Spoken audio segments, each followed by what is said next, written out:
Hey, this is Brian, wanting to let you know that the Movie Film Podcast now has a Patreon. If you head over to patreon.com/moviefilmpodcast and hit subscribe for only $5 a month, you'll gain access to a special feed where you'll find every commentary we've ever recorded and every episode we do moving forward, ad-free and without any interruptions. We are very grateful for our sponsors, and our free feed isn't going anywhere. But we wanted to offer an option we believe is the most satisfying way to enjoy the show. No ads, no interruptions. Your subscription will also go a long way in helping to support us and helping to sustain production of this show. So, if you're interested and able and want to enjoy the most satisfying way to enjoy the podcast, please head over to patreon.com/moviefilmpodcast and subscribe. We'd be very grateful. And now, on with the show. Welcome, friends, it's the Movie Film Podcast. Movie Film Podcast, enjoy the show. Zachy and Brian are talking about the movies. Movie Film Podcast on the radio. They were raised in the streets, I was really bad today. I had 2 mochachinos. I feel like ralphing. brought up in the hood, Want to practice parking? What's the point? Everywhere you go has valet. and educated Nice stems. Thanks. in the mall. Is it James Dean or Jason Priestley? Hello. Alicia Silverstone, Wait, existential. Clueless, Do you have any idea what you're talking about? Why do I sound like I do? rated PG-13. Welcome to a movie film commentary track. My name is Zachy Hassan. I'm here with Brian Hall. Hey, how's it going, Zachy?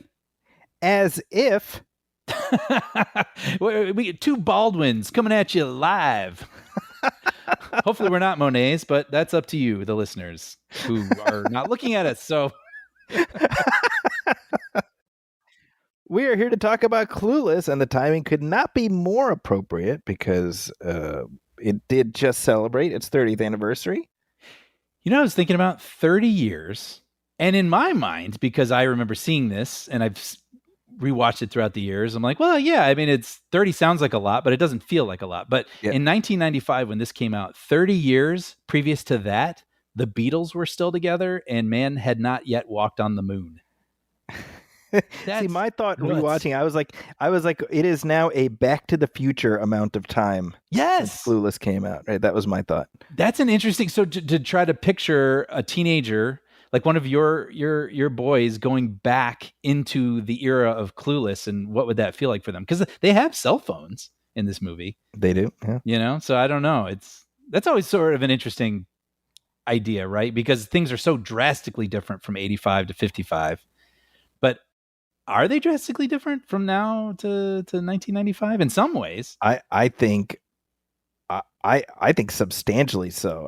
I would say things are drastic from 1995 to 2005. I mean, it's when you think about it, like so much of the social construct in this film feels like a different planet. Forget a different era. You know, now that you say it, because I don't have kids. Yeah. But like, I think what I am not recognizing is just the different ways that they socialize. Because to me, I'm like, oh yeah, I mean, this is how I remember it. And I'm sure kids still like, you know, just like hang out together and in the same room. And you know, they're I friends. think the only thing that is the same is Paul Rudd's boyish good looks. That's true. That is very true. That's the only thing that is applicable, no matter when we have this conversation. It's something we can all agree on. We see where Cher's coming from at the end. We're all a little in love with Paul Rudd. We're all like, get with your brother, Cher. So hey, and the timing is also perfectly apropos because as we record this, the school year is kicking into gear. Mm. You know, we're thinking about all the social climber things that one does when one is a junior in high school or however old Cher is. Right. So we're gonna watch Clueless from 1995. If you want to watch along with us, you can certainly do that. If not, we'll try to keep the conversation, as engaging as we can. Mm-hmm. Hopefully, that was a perfect example. this little preview of the sparkling repartee you're about to get. So I'm queued up. What about you, Brian? I'm ready to rock. All right. So we'll do the usual thing. We'll hit play on 3, meaning 1, 2, 3, play. Here we go. Brian, ready? Mm-hmm. 1, 2, 3, play. So yeah, we were talking a little bit about this off air, but tell me about your relationship to this movie. I mean, when was the last time you saw it? Did you see it in the 90s? Is it something you saw later? I did see it in the 90s. I did not see it during its initial run. I rented it from the Hollywood Video on Army Trail Road. Were you a Hollywood Video guy? I was a Blockbuster guy. I was a Hollywood Video guy, which actually doesn't make even a lick of sense because the Hollywood Video near me was substantially further away than the Blockbuster. Oh, interesting. I do remember that. Like you'd be at a sleepover because we actually had a mom and pop place we went to, President Video, mostly. But sometimes if something was out, we'd go to Blockbuster. But if I was at a sleepover and I saw the Hollywood Video boxes, it was sort of like, ooh, like exotic. But this movie definitely put Alicia Silverstone into the zeitgeist, even though, I mean, she had been kicking around. She was in The Crush. Well, yeah, I was going to ask if you were familiar with her from the Aerosmith videos, because I think that's where she first really burst onto the scene where everyone was like, who is this? Yeah, so I was not because I didn't have MTV. Okay, so yeah. I didn't either, actually. And I remember seeing her, or those videos rather, at my friend's house. I remember that was like, because I missed out on Beavis and Butthead and Ren and Stimpy and all those things. That was like, again, speaking of exotic, I would be like at a friend's house and then I'd be like, oh, this is that Beavis and Butthead. Get to finally see those things. But yeah, she was in 3 Aerosmith videos. The only one, let's see, what are they? Crying was one of them. Amazing. Something else. But the only thing I remember, and Liv Tyler also, Aerosmith. Mr. Aerosmith. Did Payback run away? No, Steven Tyler's daughter, Liv Tyler. It was the 2 of them in one of the videos. And I remember Alicia Silverstone like looking like she was going to jump off an overpass. Right. And a guy was like, no. And then you see she has a bungee cord and she's like flipping him off. Like, I mean, that was just as a, whatever I was, 15-year-old. And, I was like instantly smitten with her. Yeah. She is adorable in this movie. She like that's revisiting this for the first time since the 90s. I'm like, I'd forgotten how good she is in this. This is one of those things, because I was looking it up and people that they were looking into for the role of Cher, Reese Witherspoon. I can totally see that. Totally get it. I totally get it. Kerry Russell, Tiffany Thiessen, but can't see that. not as much. But like Alicia Silverstone, this is one of those roles where you're like, oh, she was like born for this. Yeah. Because it's not just that she looks pretty and like she fits in Beverly Hills and can be kind of funny and snap her gum. I mean, Cher is like a really interesting character. Like that's the thing. When you watch this when you're 15, it's one thing, and watching it as an adult, I have like a whole added appreciation for this movie and its writing, which we'll get into. But like Cher is really interesting. Like she's sweet, but also calculating, and she's clueless, but she's also kind of wise in her own sort of way. Like she's a really dynamic character, and Alicia Silverstone brings all of those things, I feel like, to this character. So she doesn't just feel like a quirky blonde. Yeah. Or a dumb blonde, Totally. I feel like this movie, to some extent gets lumped in like, oh, it's another dumb blonde. And I'm like, not really. And honestly, what I was sort of heartened by watching it again is like just how kind she is. Yes, exactly. Yeah, she's nice to everybody in her life. Yeah. As we're watching her dismiss this boy that just like skates in front of her. But to be fair, they're being rude. And Donald Faison, right there playing. It's weird not having Zach Braff at his side. Like yes, exactly. I'm not used to you'd like to imagine he was just behind camera, rooting his friend on. It's funny. I was going to go down 2 different directions, but we have to talk about this moment. The Haitians, she calls them, instead of the Haitians. Apparently, that was something that Silverstone actually said And Amy Heckerling immediately told everybody, "Don't correct her. That's Just let her hilarious. go with it." Because it's so perfect. But I thought there was something interesting filmmaking wise about this. As she's talking, you keep seeing these shots of the kids. It keeps cutting away to students sort of distracted, and you get a little joke with a couple nose jobs and bandages on faces and stuff. But I read that her speech here was much longer. Interesting. And apparently you can see that speech in the trailer. I think they show most of it, the original version. Oh, okay. But what I was thinking about was they whittled it down to its perfect essence. It's not longer than it needs to be, and it's really hilarious and kind of insightful, and perfectly in character for her and her point of view and her experience. Yeah. Right. But this is very random, but I was at my parents' place recently, and I was just looking through a closet with old DVDs and stuff, and Pretty Woman was in there because I used to work at New Regency, and they gave us all their movies. And I saw it had a commentary by Gary Marshall, and I've been like missing commentaries lately. So I was like, I would love to listen to Gary Marshall talk through his movie, like a perfect romantic comedy. And one of the things he said on there was he kept pointing out when he would do insert shots, and he goes, "It's really important to do insert shots because you want to make sure that you're always including the best performances from your actors. And that could come from take 1, that could come from take 4, that could come from take 7. So always be armed with insert shots so you can piece it together perfectly." And so I had that in my mind as I was rewatching this and noticing that, they whittled her speech down to its perfect essence. But if they hadn't shot the coverage, if they didn't have those shots of the students, they would have been locked in to her longer version that wasn't as funny. And so I kept noticing how many times they cut away so her speech could be perfect. So I don't know. I thought that was some filmmaking smart. insight. Yeah.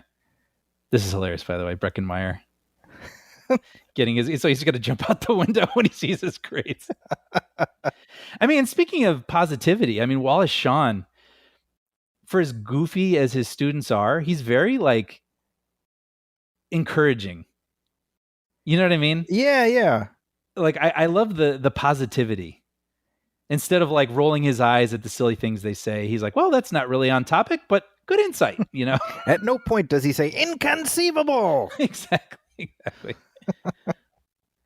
Well, speaking of cell phones, I mean, this was kind of a gag, right? In 95, where it's like these two kids are on cell phones and they're like right next to each other. What's the deal? This was during the pager era for us plebes.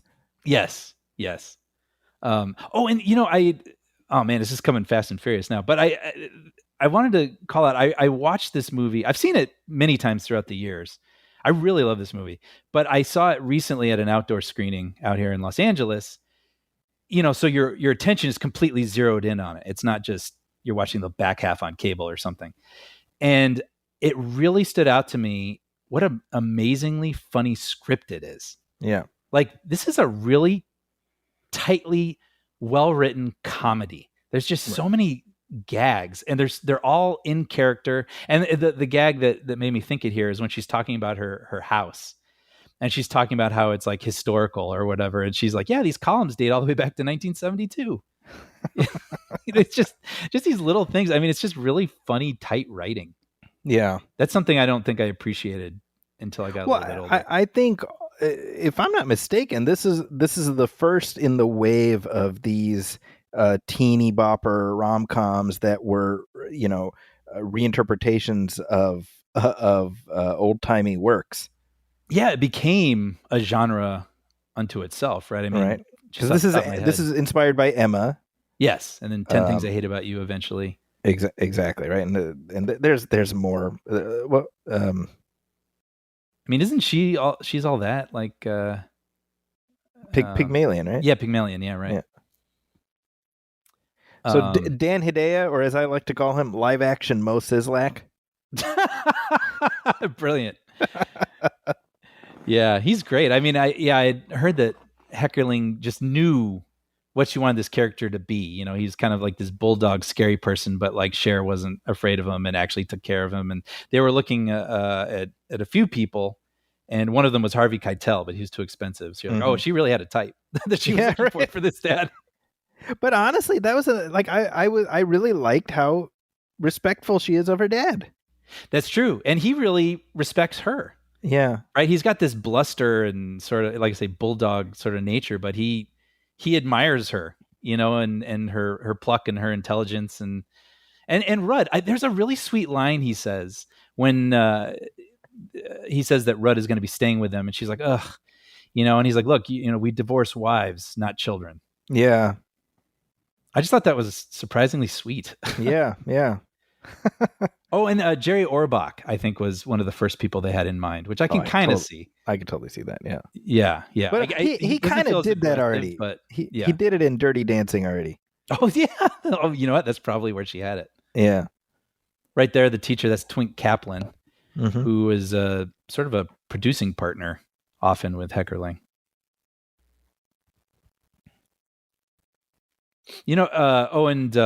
Paul Rudd, speaking of getting older and revisiting this, when I was 15, I did not understand his character. I didn't get that he was an emo college guy. You know what I mean? It's like he's introduced playing, Radiohead, and he's wearing an Amnesty International shirt, and he's talking about Marky Mark, being a philanthropist for being at a tree dedication. I just all over my head, because I don't know that I knew a person like that at 15. Right. And so now it's kind of funny, that characterization.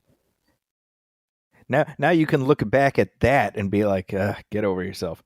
Yeah, right. Or there's that scene later where he's, wearing the black turtleneck and he's got the goatee and he's reading Nietzsche, Nietzsche, yeah. So it's kind of interesting too. I mean, the story of this movie coming together, it originated. So let's talk about Amy Heckerling really quick. Mm-hmm. I mean, she did Fast Times at Ridgemont High, which remains like an all-time classic teen. It's a definitive high school movie of the 80s. Absolutely. I was going to say comedy, but it's really more of a dramedy. Yeah. But then she went on to do National Lampoon's European Vacation, which I don't know, if a lot of people know that, or even am I wrong? Is that a little bit of a forgotten vacation film? I think it is. Yeah. People remember Vacation and Christmas Vacation. Yeah, exactly. And it's, for her, that was just like a job. Right. And that one does feel a little off, next to the other one of the vacation films, but right. And I think it wasn't written by John Hughes, whereas the other two were. Oh, but so that makes sense. Anyway, so I guess Fox, I want to say, was looking for a teen show, and they wanted to be about teenagers, but not nerds. This is what they said. So they came to Amy Heckerling to develop something. This is in 1993. And so like her nugget of an idea was, the most successful character she had ever done so far was Jeff Spicoli in Fast Times. And her quote is, people think that's, he's popular because he was stoned and a surfer, but that's not it. It's because he's positive. So I thought, I'm going to write a character who's positive and happy. And so that's where she came up with Cher. And it's funny because Cher couldn't be more the opposite of Heckerling. Like, Right. have you seen what she looks like? Yeah. Like she's admittedly, she's like a very New York kind of cynical person. She, has dark black hair, wears dark clothing and stuff. So it's just funny that she kind of loves these positive characters, almost like they're aspirational to her, Yeah. And so anyways, she remembered reading the Jane Austen novel Emma in college, thought that was a very positive character and kind of ran with that and came up with this sitcom. And I think the sitcom was called No Worries. Okay. And which is kind of interesting, right? Because if you look at this film and its structure, it is Very kind episodic. of episodic. I was right? going to say that. Yep. Yeah, like kind of like helping out, try to put create a love connection with the teachers. And then there's sort of the Pismo beach disaster, which is made up, at the end, like just all these little episodic things. Oh, and then of course how she attaches herself to Ty later. And so, so then she presented the sitcom and Fox was like, there's too many like female lead characters. They wanted something that felt a little, there's not enough boys in it or something. And so anyway, she was going to put it aside, but her agents encouraged her like, well, I don't know, turn it into a film. This feels like it's got some elements that are working. So she turned it into a movie. Scott Rudin somehow read it. Bidding war ensues. And then Fox doesn't even get to make the movie. Paramount gets it. and then it becomes this classic that's lived on 30 years and going. And then it becomes a sitcom, and Fox doesn't get that either. That's true. Yeah. So yeah, it's interesting because this movie, I think you could call it a sleeper hit, but it only made about just under 60 million in the US, 88 million worldwide. But obviously it's never gone away. I mean, everyone remembers it, remembers things about it, whatever, whatever. And plus, I mean, against a $12 million budget, that's a massive hit. Absolutely. And it's kind of, but anyway, so yes, they wanted then to capitalize on that. It's whatever you want to call it, popularity, cult status. And so then they did a syndicated sitcom, right? No, it wasn't. Well, it was a part of ABC's TGIF initially. Oh, was it really? Because I only remember it being on channel 50. Maybe that might. Well, it was on TGIF, and then it was on channel 50 because UPN picked it up. Oh, I see. Yeah. Which is interesting. So they didn't get Silverstone back, but they did get a few of the. I mean, almost everybody. Yeah, almost everybody else. Yeah, because Stacey Dash, Lisa Donovan, Wallace Shawn, Trent Kaplan, Dan Hedaya. Wow. I mean, they. I think Paul Rudd and Alicia Silverstone are the only ones who weren't in it. Interesting. Yeah, but yeah, I mean, it's funny for having the structure that it has, though. It totally works. It's very watchable. Like, it really moves. Yeah. I was actually watching, as we do with these older films, I looked at the Siskel and Ebert review, and that's basically what they said. They said when it began, and it was sort of doing that parody of what you think the movie's going to be, where it's showing these teenagers and these like wild MTV camera movements, and they were like, I think Ebert said his heart sank, like, oh no. Like, but then she made a joke about like, I bet you're thinking, my life looks like a Noxzema commercial. And he's like, huh? and then they were both in love with it. Yeah, I remember they really championed it. Yeah. Yeah. And then saying that, yeah, it gets going and never stops. And I feel like it really does. I think with Alicia Silverstone, I mean, this movie elevated her to a whole different plateau, and then she parlayed that into Batman and Robin, and then she pretty much decelerated from there. Isn't that such a bummer? I mean, I think is. we probably covered that on our Batman and Robin commentary, but I mean, it feels like the natural evolution, right? Like, you are this big star, so then you be in a superhero movie. Hey, see, the more things change, the more they stay the same. I know, right? But I mean, obviously that movie, George Clooney to this day, apologizes for it. So obviously nobody came away from that movie looking good, but she, I think, had an especially difficult time on it. There was a lot of scrutiny just with her body, and all sorts of things, just in not that we've, I think people are still cruel, but it was easier to be more openly cruel, I think, in that era, in a way that's really shameful to look back on. But it makes me sad. I mean, she's so talented, Yeah. And I think she's continued to pop up, but not in the way that she did in the 90s. Yeah. She headlined a movie co-starring Benicio del Toro. Right. Yes. I think it was 97 or 98. Yep. I forget what it was called. Excess Baggage or something like that. Mm-hmm. I'm gonna have to look that up. But that one died. Mm-hmm. And then basically, I mean, she had a show on NBC a couple of years later called Mismatch. And then I think recently she was like the mom in one of the Diary of a Wimpy Kid movies. Oh, that's right. Yeah, and she's in the Yorgos Lanthimos movie that's coming out. I can't remember. Oh, okay, I didn't know that. Is it called Begonia or something like that? This is going to sound silly a couple years from now when everyone's seen Begonia. Excess Baggage. I was right. Wow. Hey, good memory. Oh yeah, and she was in Blast from the Past with Brendan Fraser. Yeah, which I've never seen, but seems like it would be cute. That cute. That's the word. It's charming. It's not going to change your life, but yeah. Now you, Sisto here, you must have some sort of fondness for him. He's a Law and Order guy, right? He played Detective Cyrus Lupo in the last 3 seasons of the original run of Law and Order. I mean, it came back, right? Mm-hmm. One of my favorite Law and Order detectives. He was great. Although in this movie, tell me he is not the spitting image of Garrett Hedlund. Yeah. It's like they came off an assembly line, like a T-800 assembly line. That's so funny. Yeah, it is remarkable to look at the young stars of this movie and realize, like, almost to the one, everyone went on to have a career beyond this movie. Mm-hmm. Right? I mean, Donald Faison, obviously, Breckin Meyer, Sisto, who's on one of the Chicago shows now, or he's on FBI, one of them Dick Wolf things anyway. Mm-hmm. Doing okay.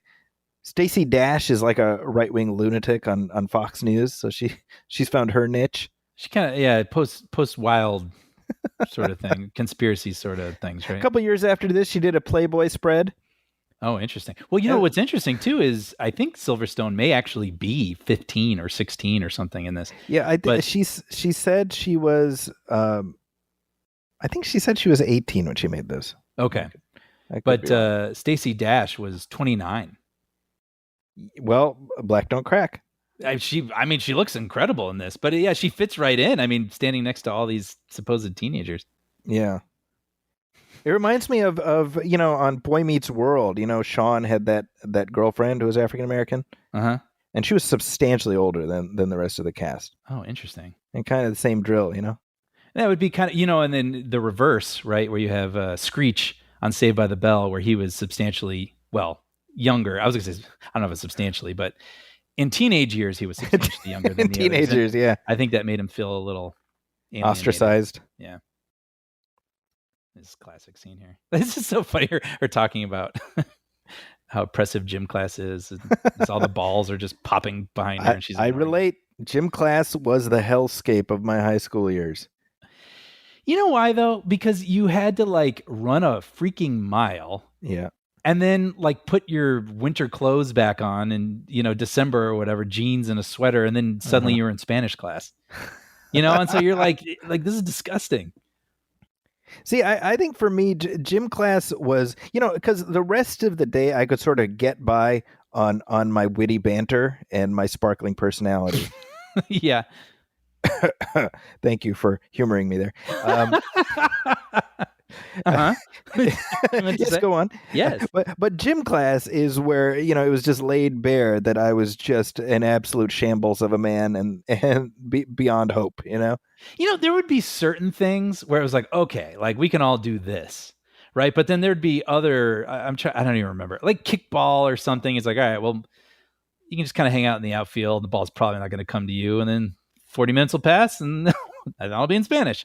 But yeah, then there'd be other things where it was all attention was on you and your ability. And yeah, that could be really intimidating.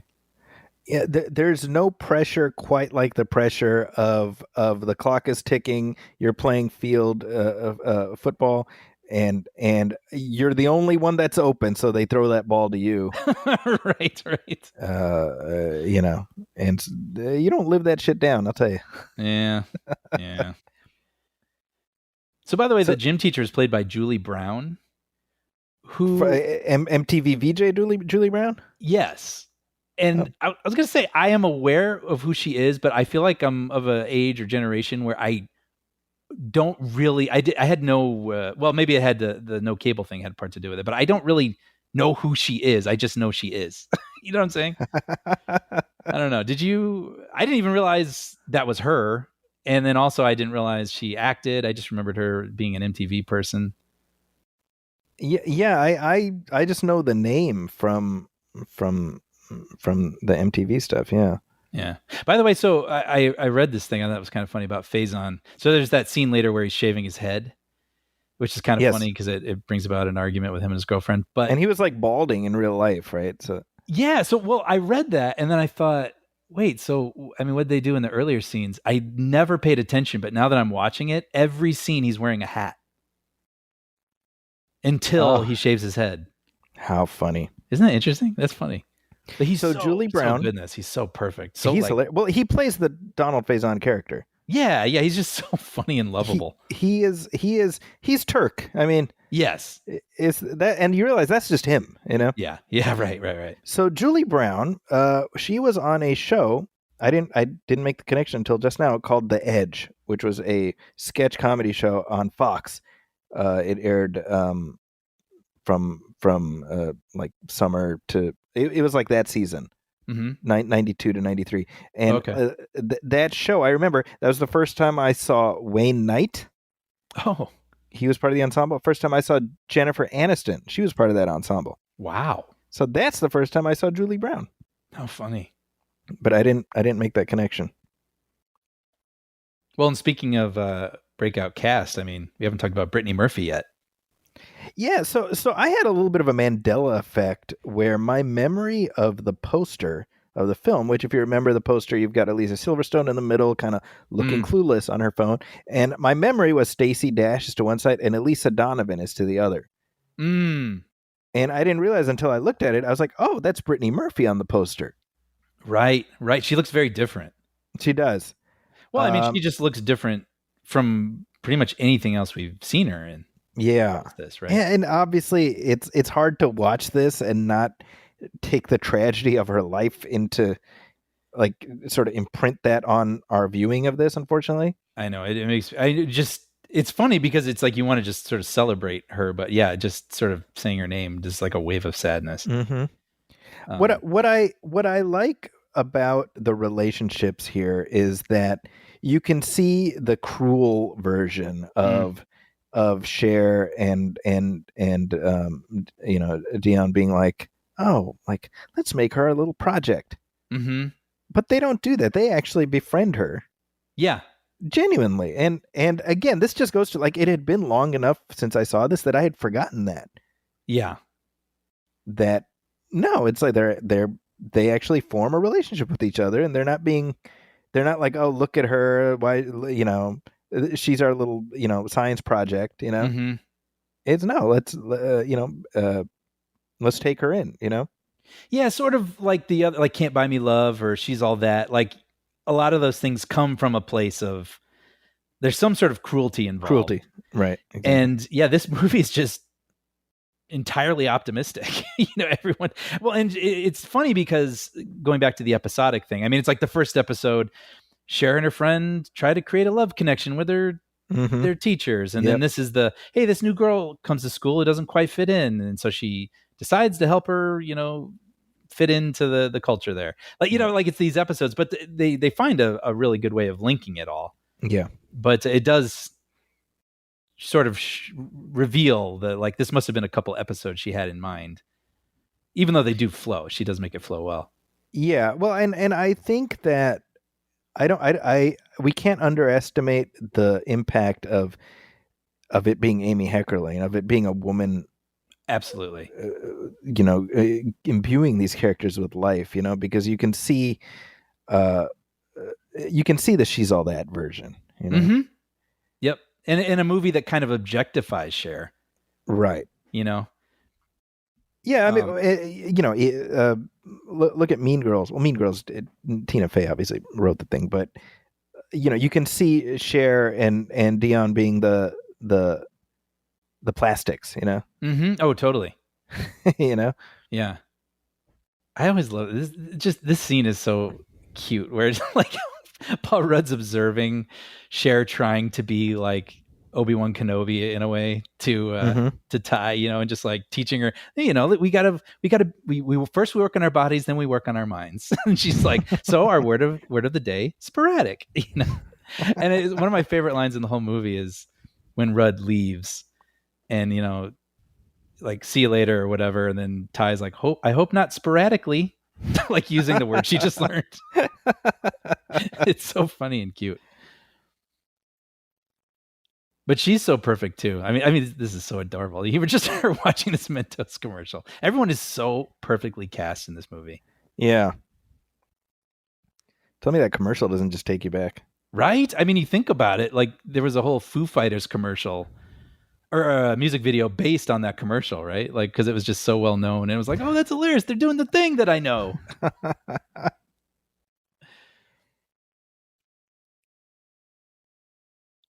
What was the other? Oh, Beavis and Butthead. Speaking of Beavis and Butthead, they were watching that earlier. Makes sense. It's a Paramount property. Oh, I didn't even think about that. Yeah, because we see Ren and Stimpy and Beavis and Butthead. Both of those are Viacom. You know what's interesting too? I'm wondering if this is you'll resonate with this, but I was looking up its box office and I saw that it came in second place behind Apollo 13. Okay. And I was like, oh, okay. So just place it in context of Mm-hmm. time and movies and releases and stuff, which feels like a long time ago to me. But Yeah. looking at this movie, it looks beautiful. I mean, it Yeah. looks like it was shot yesterday. Yeah. And so for being 30 years old in 1995, me watching a movie from 1965, I'm sure I would, if the movie was good, I would enjoy it. You know, I liked It's a Wonderful Life at that age, but they looked older. And I could find myself, especially 70s films, I always thought they looked kind of washed out. Yeah. You know, and they're kind of brown, yellowish color palettes and stuff. They just looked old to me. Yeah. But now it feels like as the 30-year gap moves forward, movies, the way that they're either filmed or the way they've been preserved or whatever, they look a little less, they're more ageless. Right. Well, a part of that is the film stocks utilized through the 60s into the early 70s. They just had we went from Technicolor, which was like overly kind of garish, Yeah. to, I think it's called Deluxe Color, which was more washed out, until we kind of landed at this platonic ideal, Look at that. Tell me that's not Garrett Hedlund's like clone. No, totally. But yeah, I think that's it's the reason. It's a beautiful print. Yeah, and I wonder if it helps these movies live on in a way where they're just they blend. Like if a younger person is just scrolling through Netflix, this may as well look, like a film that had just been shot 5 years ago. Yeah. Well, I'll tell you, because I started watching it, and my daughter, she came down and she ended up watching the whole thing with me. Oh, really? What'd she think? She liked it. She was down. I had to skip past some of the stuff, Yeah. But for the most part, she was on board with it. Yeah. She was like, "Is that Ant-Man?" Oh, really? Yeah. Oh, that's funny. I love the Hideo when Ty's sitting in his chair. He's just like, "Get out of my chair." She's like, okay. Well, that's the thing. I saw the Honest trailer for this, and it was like everybody over 25 realizes that Dan Hideo is the character you most relate to. Right. But it's that moment, it's not mean. It's like, no, that's my chair. Like, yeah, that's the thing I understand as an adult. And even when I eat over at people's places, I'm like, where do I sit? I don't assume any chair is open to me. I mean, like literally just in the last week, my kid, like their cousins were over, my kids' cousins, and it was dinner time, and one of them sat where I normally sit, and I get my plate, I walk over. As I'm walking over, one of my kids is like, "That's my dad's chair." Oh, really? Yeah, dude, that's hilarious. Dude, but okay, so speaking of time capsule, the directions they're using here, she's using a Thomas guide. Instead of Waze, But again, I mean, I'm looking at this image and I swear this movie could have come out in 2025. But like, it's hilarious seeing her use a Thomas guide, which for people who don't know, that was, I had to use this when I was a PA. Yeah, because they'd be like, all right, you got to deliver this thing to God knows where. I don't know where it is. So you had this thick book. And it was basically, imagine an enormous map that had been chopped down into pages, but it was all out of order. So if you were looking at, okay, I'm on this street and I need to get, like 20 blocks north. Well, obviously it ended because it was a page in a book, but it wouldn't just be the next page. It would say like, it would have something like N24 at the top. So then you had to look up like section N24 to continue that map. 20 pages somewhere else deep with, I'm sure this makes no sense what I'm saying, but it's just nostalgic and also makes me like thank heaven that I don't have to use one of those things anymore. Jeez. They were the worst. But I didn't know any better. I didn't have Waze. I was just, I said, visiting my parents and I was driving around and my dad was just like, man, like, you're really good with directions. It's like, no, I'm not. I just literally, this thing is telling me which lane to get into to turn left. Like it makes me seem impressive, but it isn't. I like Breckenmeyer. I've always been a fan of his. Very likable guy. He introduced the movie when I saw it live recently. Oh, no kidding. Yeah. But yeah, he's really hung in there and he's kind of in that Seth Green crowd, Robot Chicken, I mean, isn't he things. Involved? Yeah. Was he one of the producers of Robot Chicken? I think so. And a voice actor, writer kind of thing. Donald Faison, he's another guy on Robot Chicken. You wonder if they kind of became like a little bit of a gang. I would not doubt it for a second. Because Donald Faison is Gary the stormtrooper, who has to take his daughter with him to work and stuff. Oh, that's funny. I was reading that this was very difficult, the suck and blow thing. Like they just literally couldn't get it to work. And they just had to try again and again. Yeah, and again. right. Yeah, the actors are like, we just can't get it to work. But apparently they had to put on like a ton of chapstick to make it stick. Ah, okay. There you go. But I wouldn't know. I never played suck and blow. I hope somebody takes that little audio clip of you saying that and just uses it out of context somewhere.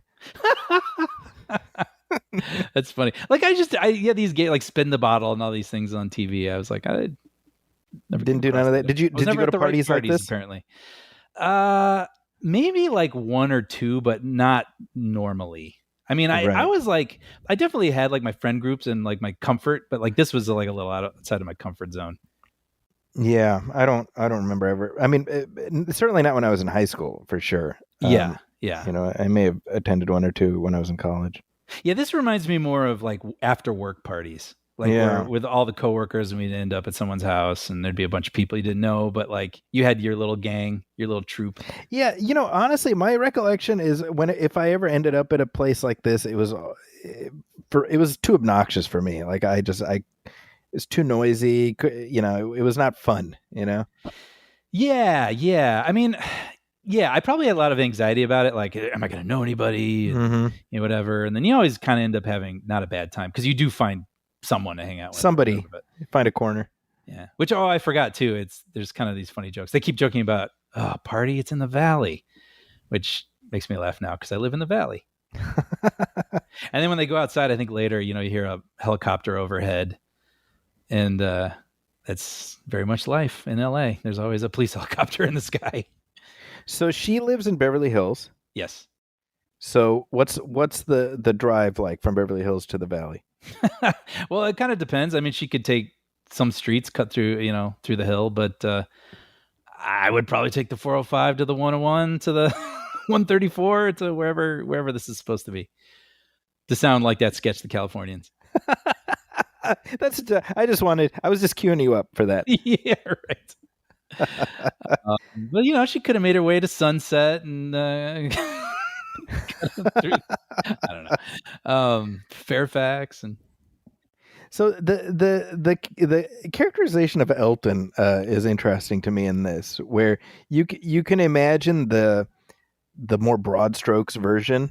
Yes, and I actually like that they keep him likable.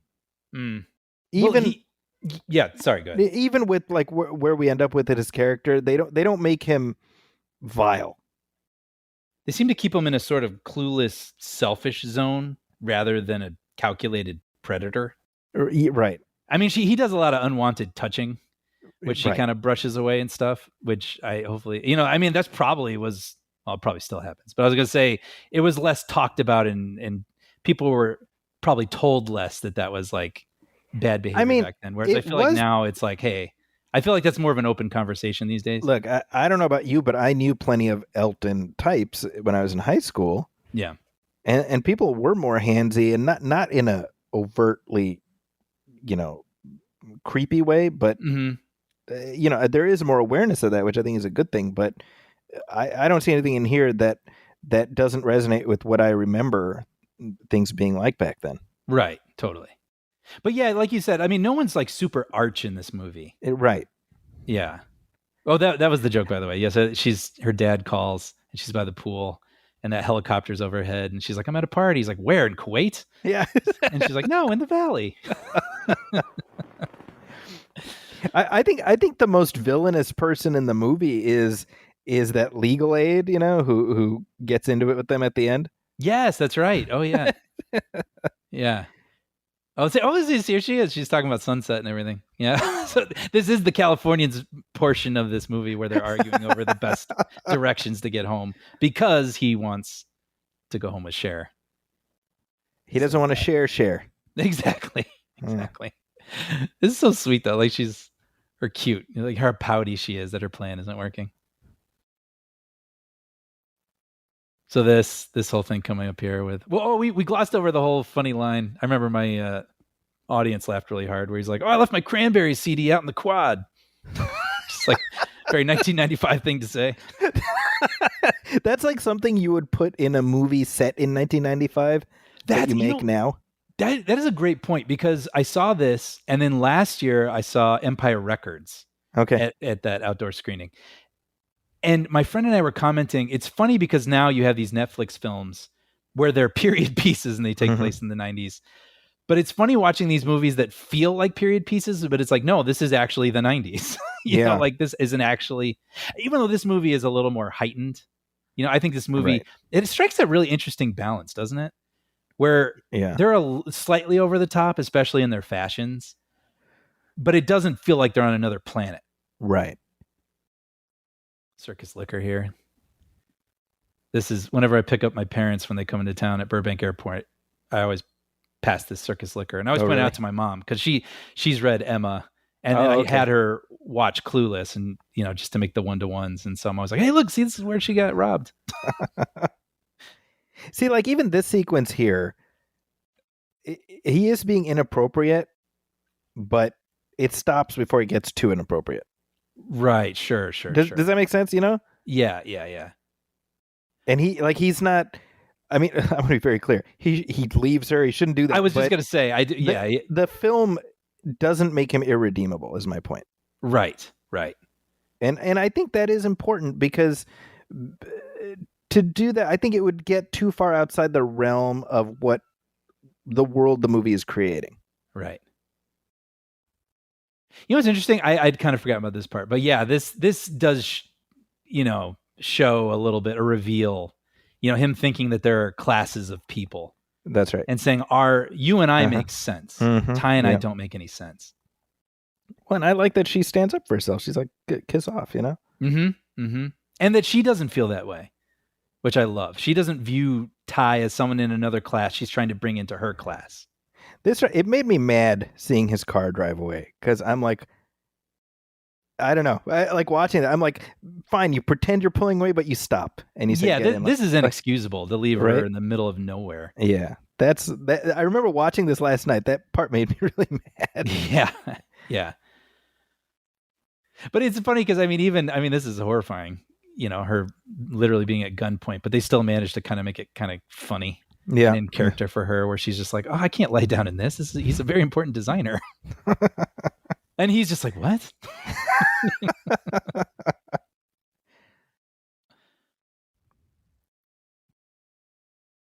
Like, you know what I mean? Like, no matter what happens, and this is, I'm agreeing with what you're saying. Also, with the way they handle Elton, they never get out of this zone of fun. Right. Exactly. Like, even when things go bad, because they have to, it's a story. Right. They still, it's not like she suddenly exits into some sort of gritty movie. Right. And we're not having at least a little bit of fun anymore.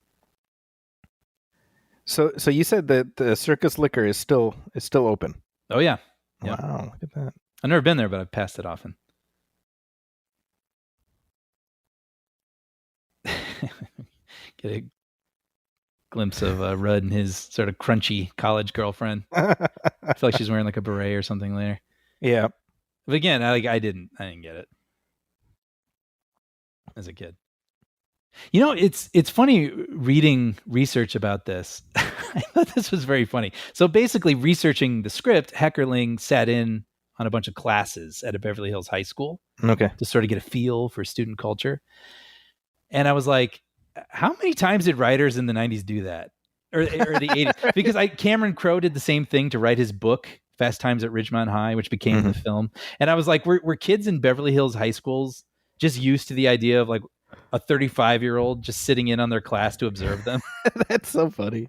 You know what I mean? I went and said this, innocuous thing, and then someone opened a notebook and just started writing it down for some reason, There were probably far less procedural hoops to jump through back then, too. Yeah, sure. You could probably just roll up, be like, hey, I'd like to sit in. Okay. Yeah, sure, fine. We're making a movie. Whereas like nowadays, there's like a gauntlet you have to go through, Oh man, yeah. Understandably, but it was a different world back then. Yeah. Yeah. But it makes sense that she would think that though too, because that's what happens for her first movie, with Crow. Yeah. Yeah. So it's like, all right. And honestly, it kind of makes sense. Like you said, there'd be more hoops now, but I think that all the time. If I were to write a high school, set comedy these days, I wouldn't even. It's just so different from the world I grew up in. Oh yeah. I would have to observe or something because it would make no sense to me. Well, that's really. You say to yourself, "I'm not old," Mm-hmm. and then you talk to high schoolers, and you're like, "Oh no, I'm decrepit." Right. 'Cause I went through this all the time. Yeah. Well, yeah. You've seen years and years and years of students come through, and it would be interesting if there's some way to track that, or I'm sure you can in your mind, but just behavior. I'm sure certainly cell phone behavior, just all the ways that it's just sort of evolved over time. Yeah. What you've observed. Yeah, it's interesting because I never seriously considered teaching K through 12. For me, when I planned to get into teaching, I was like, well, I want to teach college, Mm-hmm. And I think part of that was at least this perception that when you're teaching, it's certainly high school, it's like as the teacher, you almost have to prove yourself to the kids. Mm. And I think college is just different. Sure. Does that make sense? Totally. But yeah, look, I've been teaching for 20 years now. And so think about all the social and cultural change that's happened in that span, Mm-hmm. It's funny. You can imagine like the funny montage version of it where it's just like, the version I'm picturing in my head, because I'm picturing older stuff, is like, first it'd be you wearing like a headband and a Flower Power t-shirt or something. And it's like the 1960s. And then the 70s, it's like bell bottoms and a wide open silk button-up shirt. Like, yeah, it'd be kind of funny seeing the version of that happened to you. Think about it this way. When I started teaching, Clueless was 10 years old. Wow. Clueless was recent enough that I could make a reference to Clueless and they would understand. Right. Which, by the way, speaking of references, we can't do a commentary on Clueless and not say Coolio and Rolling with the Homies at least once. I love that that's their song. Rolling with the Homies. So this right here might be like the one time in the movie where it's most obvious that Cher is speaking with Amy Heckerling's voice. Which part? This like, boys of my generation don't know how to dress. I'm like, okay. Okay, old lady. That is hilarious. That is hilarious. And it's one of those things where what's old is new again, right? 90s fashion has kind of come back. That all that shit's coming back, really? Yeah. Oh, you haven't? Well, maybe I'm wrong.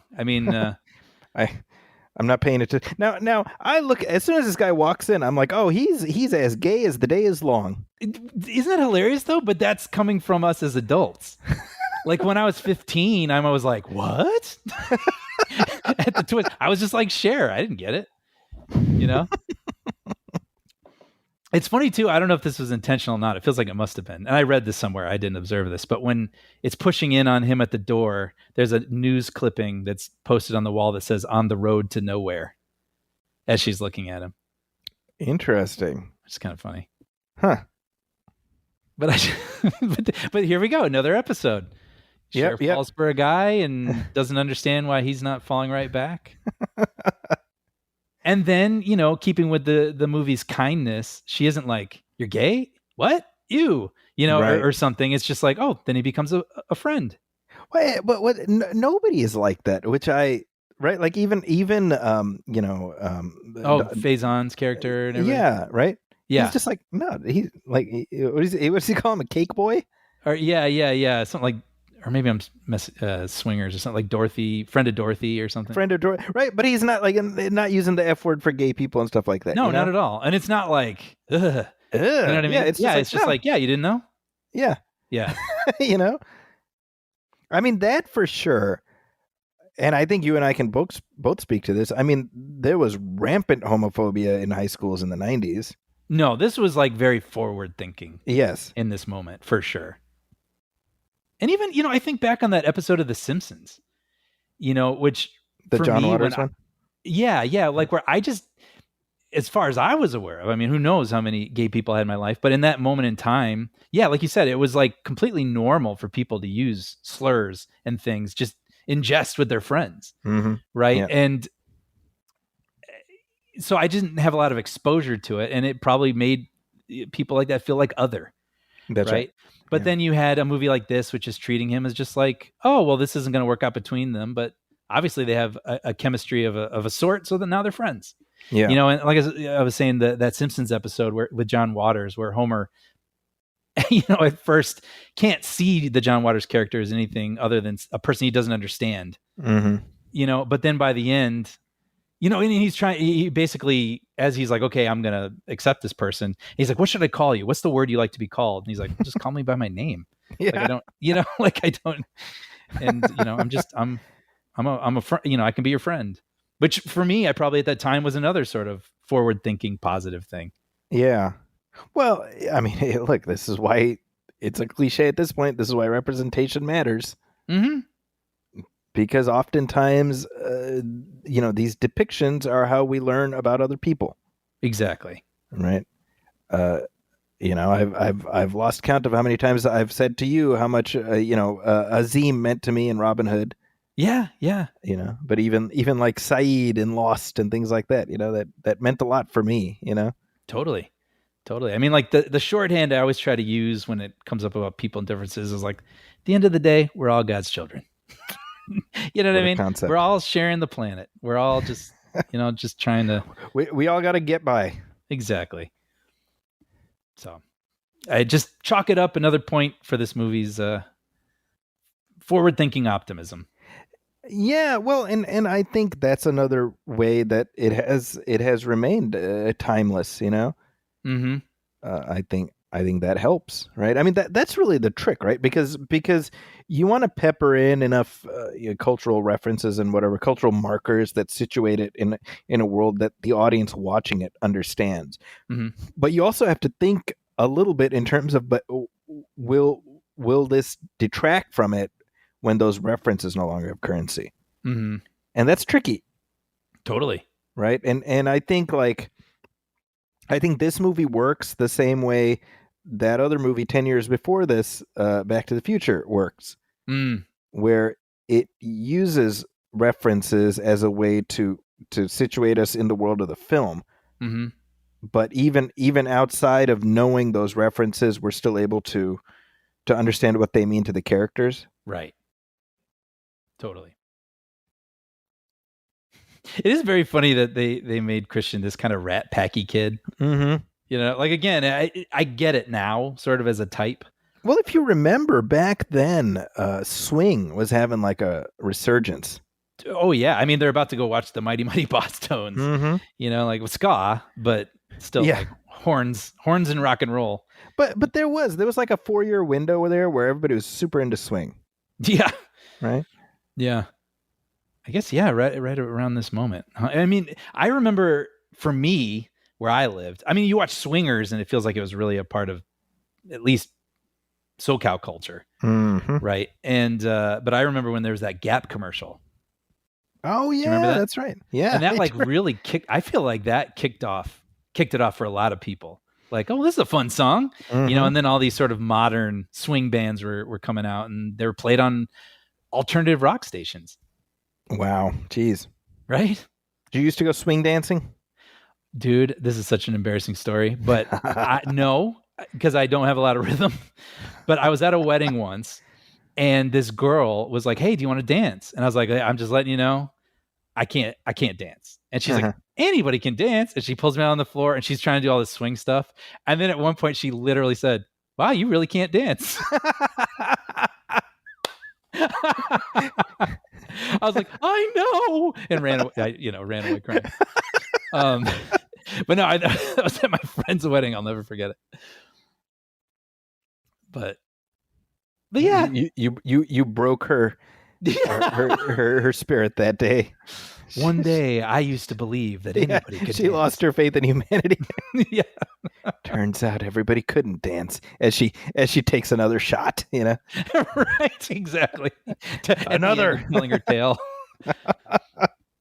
This is so funny where Paul Rudd glances over and he just sees Christian is like keeps dancing with these guys.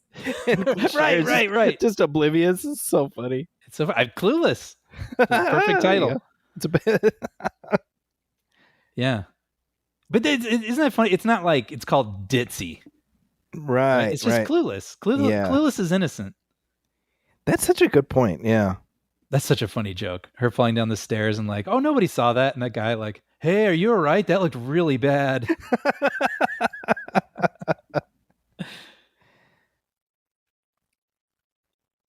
Yeah, this takes me back a little bit. It would have been a little later, but I remember going to like smaller concerts like this where it'd be like, I'm kind of like ska-esque, upbeat sort of rock stuff. I haven't been anything like that in a long time. But they'd be like local things. I remember there was a record store that had an attic, and they would have things kind of like this, or like churches even. Like I remember churches would open up and you'd go see like a rock concert. And I remember going to see this band. I can't remember what they were called, but it was like small and everybody's moshing and pushing each other around. And then I remember the lead singer was this woman, and she kind of, blah, blah, blah, all right. And then she like jumped into the crowd and she just shoved me. I was like, getting pushed to the side. But it was great, It was all fun. Look at Paul Rudd's just talking to the adult in the room. It is pretty funny. Dude, her waving with that funny face is like one of the funniest faces she makes in this movie. Hi. But yeah, I mean, it's like, I so much more relate now to the Paul Rudd character. Just sort of like you go into the room full of kids and you're like, oh, here's the manager. I'll talk to the manager for a while. That is pretty funny. Yeah. But this is such a sweet moment, right? Where Ty's all alone, so then he dances with her. Yeah, and he dances just all goofy. Yeah. He doesn't care. He looks like an idiot, but he doesn't care, and he's probably having the most fun. And I love that Cher's, the type of character who would notice that and not think it's cringe, not think it's embarrassing. It's endearing to her. She likes that. Yeah. So I can't remember. Did you say you saw this in the theater when it came out? I don't think I saw it in theaters, but I know I saw it on VHS in the moment. Okay. And then it was one of those things where, I'm almost embarrassed to say, like, it feels so like whatever, but like back in the day, it was definitely like there were boy movies and there were girl movies. Mm-hmm. Yeah. And I don't know if that's such a thing anymore, but like, I kind of remember thinking that like this felt like it could be a girl movie, and I don't know why I watched it. Probably because Alicia Silverstone was in it. Yeah. And those Aerosmith videos did a number on me. But then you watch it, and this is just a movie for everybody. Yeah. You know what I mean? It's just a solid, feel good, well written movie, and it's always kind of been there. And I remember then watching it on DVD and just whenever it was on TV, stopping on it, and then so I've seen this like a handful of times. Kind of a comfort food movie for you. Definitely. Yeah. Definitely. Yeah. Christian's like, hey, these guys, you want to come? I was reading also for the character of Josh, played by Paul Rudd, that Ben Affleck and Zach Braff tried out for that character. Zach Braff, there you go. See that? We missed out on that pairing. Yeah? Who knows? That pairing could have been a superpower even earlier.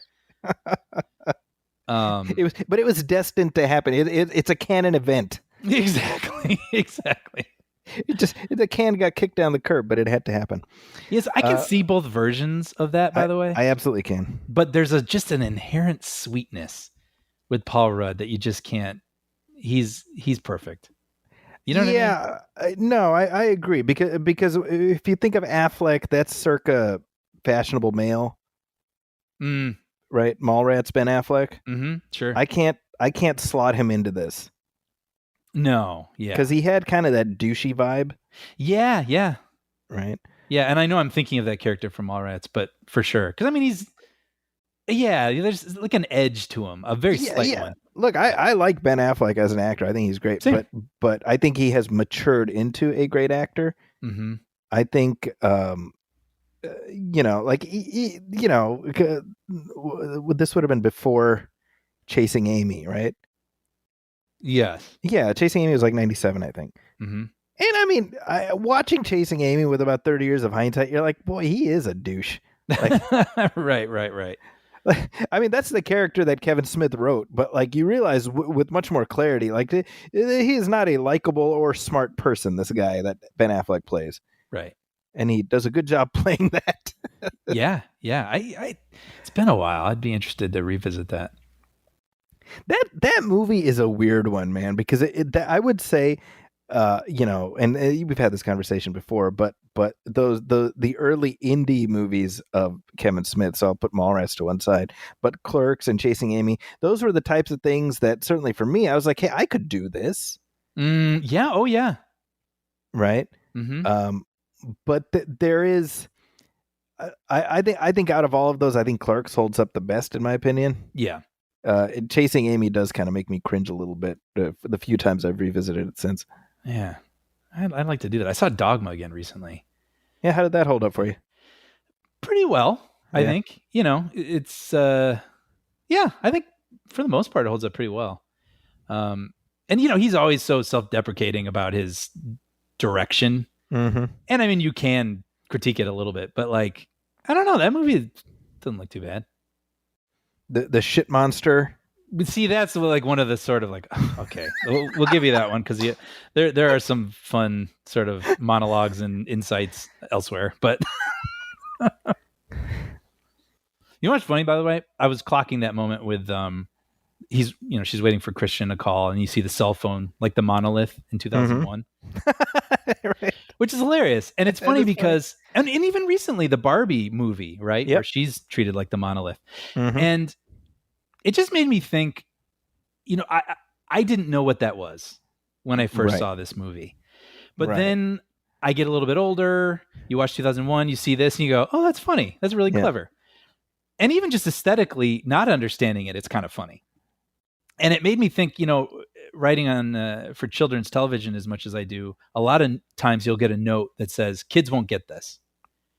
And I'm always like, yeah, but there were so many things on the shows I watched when I was growing up I didn't get, and I was rewarded later in life for it. When I finally saw Citizen Kane and was like, oh, I think The Simpsons have recreated 90% of this movie, and I didn't realize it. It's really true. And I'm really endeared.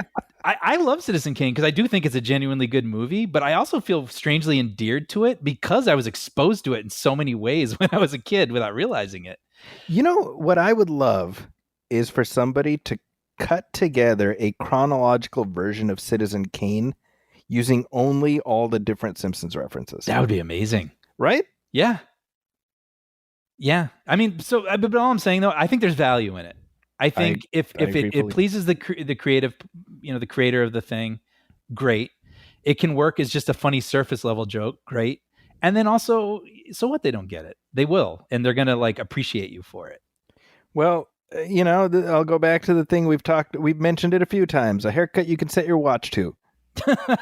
Yes. Turns out it's a reference to nothing, as we found out, but it doesn't matter because it's funny and you internalize it. And as a kid, you weren't like, well, what does that mean? Yeah. Right. Yeah. And then you know what? Now I may put it in something. Right. And now it is a reference. Exactly.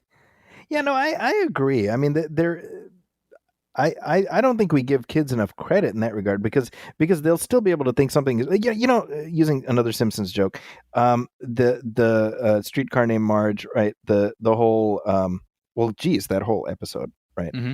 But the Great Escape parody. Yes. Well, it's no less funny not having seen The Great Escape. Yeah. And it's just funnier once you have. Yeah. Oh, and then that moment with the birds. Right? Yep. Where Homer goes in there to get Maggie and all the kids have been released. And it's like the scene from The Birds where they have to walk slowly and in fear with all the birds around them. As a kid, I knew it had to be referencing something, but I didn't know what it was. And it was just freaking hilarious on its own. Yeah. Yeah. By the way, we missed a very important line, maybe the most important line in the entire movie. During one of the sweetest scenes where Cher's letting her hair down, literally, and she's hanging out with, Paul Rudd late at night, and they're just chilling on the couch. And he says something about like, oh, you don't want to be seen hanging out with your brother. And Cher goes, you are not my brother. Very important. And then she turns to the camera. Everybody got that? Exactly. Yeah.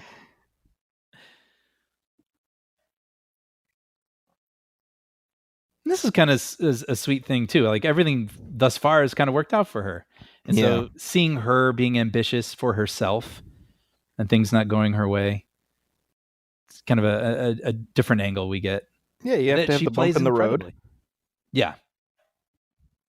Oh, by the way, I wanted to point out also when they had that conversation about the breadstick and the penises, I read that that was written in the script to take place at California Pizza Kitchen. Okay. But the CEO didn't love that talking about their breadsticks looking like penises. But I thought I'd bring it up because anytime you and I get together, we always go to at least once to California Pizza Kitchen. Well, it's funny that you say that because just for whatever reason, I got a CPK vibe. Oh, did you really? Isn't that funny? Yeah. So, well, there you go. She got the director got what she wanted. Ultimately, she did. Yeah. Yeah.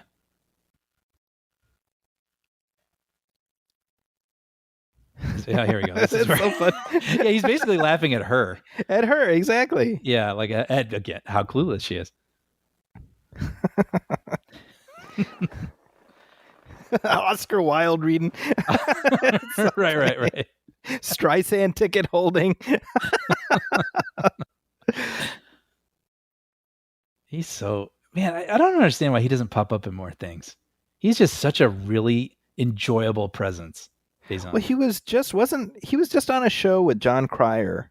Oh, don't I know it? I went to a taping of that. Oh, okay. Yeah. And I think that show's done, right? I don't think. Yes. But they're bringing back Scrubs as of this recording. Oh, so well, there you go. Yeah. Which is hilarious, by the way. The freeway thing. it's just them just screaming. I so relate to fear of the highway. Yeah. Because that was definitely a thing for me when I first started driving. No matter what, I wanted to stay off the highway. Yeah. Well, you know what's funny?